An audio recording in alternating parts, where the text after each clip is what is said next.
नमस्कार, मैं पद्मजा जोशी। आज 2 अगस्त है और आज हमको दूसरी वीर महिला के बारे में बात करनी है। ओके, तो आज हम बात करेंगे कनकलता बरुआ के बारे में। ये आसाम की रहने वाली थी और इनकी वीरता की वजह से आसाम की रानी लक्ष्मीबाई कहा जाता है। एक जो सबसे महत्वपूर्ण बिंदु इनकी लाइफ का ये रहा है, इनके जीवन का, कि ये सबसे कम उम्र की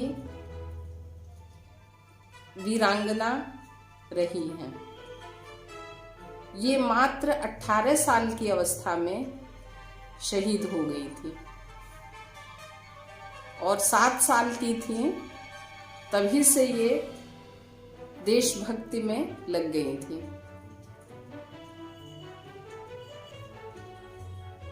इनका जन्म 22 दिसंबर 1924 को गोहपुर में हुआ था, असम में।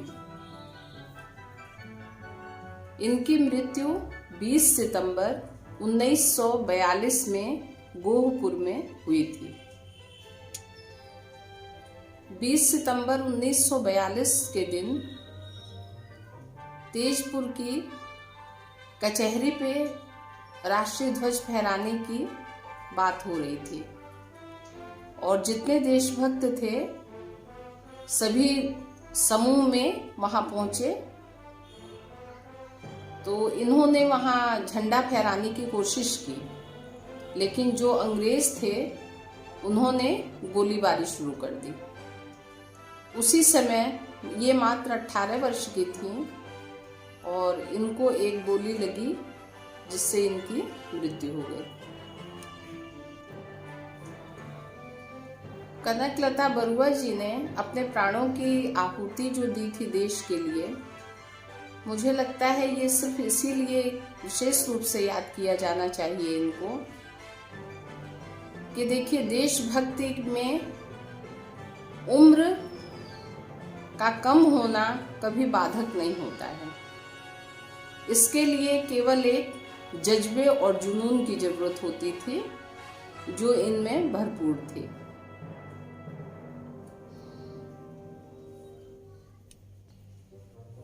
हम सभी देशवासी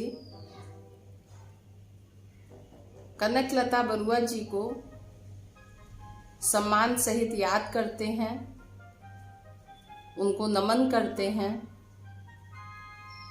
और वे हमारी स्मृतियों में हमेशा जीवित रहेंगी अपने योगदान और बलिदान के लिए, और वो भी इतनी कम आयु में। ओके, जय हिंद, जय भारत।